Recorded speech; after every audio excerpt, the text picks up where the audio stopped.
सुराज्य या चित्रपटामध्ये स्वामी सुदर्शन महाराजांची भूमिका करतोय. एक अतिशय वेगळ्या विषयावरचा चित्रपट आहे. चित्रपट म्हणण्यापेक्षा ही चळवळ आहे असं आम्ही मानतो. कारण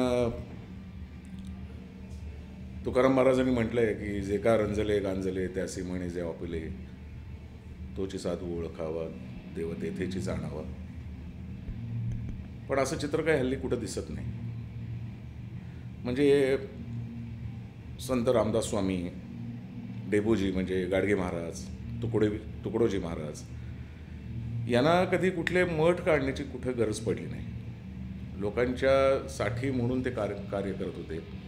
म्हणजे जगाच्या कल्याणा संतांच्या विभूती हे खऱ्या अर्थाने त्यांनी सिद्ध केलेली ही संत मंडळी होती.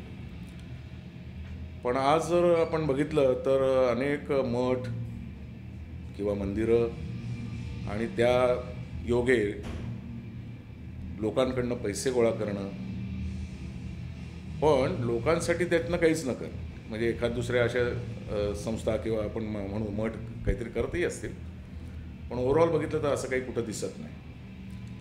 मला असं वाटतं की कर्म करण्याचा धर्म जर लोकांनी पाळला तर कदाचित सुराज्य येईल आणि तेच अपेक्षित आहे. सुराज्य या चित्रपटामध्ये अशी एक अपेक्षा व्यक्त केलेली आहे की लोकांसाठी आपण काहीतरी केलं पाहिजे, लोकांसाठीच केलं पाहिजे. फक्त लोकांकडनं पैसे गोळा करून काही होणार नाही. कारण अनेक ठिकाणी आज पाण्याची बोंब आहे, हॉस्पिटल्स नाही आहेत, चांगल्या शैक्षणिक संस्था नाही आहेत. तर जर या मठांनी मदत जर केली तर कदाचित असं एक चित्र उभं राहील की आपल्याला या कोणापुढे हात पसरायची वेळ येणार नाही, कुठल्याही प्रकारचं बाहेरनं कर्ज घ्यायची गरज पडणार नाही. पण ते करताना कोणी दिसत नाही. तर हीच एक अपेक्षा या सुराज्य या चित्रपटातनं व्यक्त केली. सुराज्य येत आहे, सुराज्य येत आहे, सुराज्य येत आहे.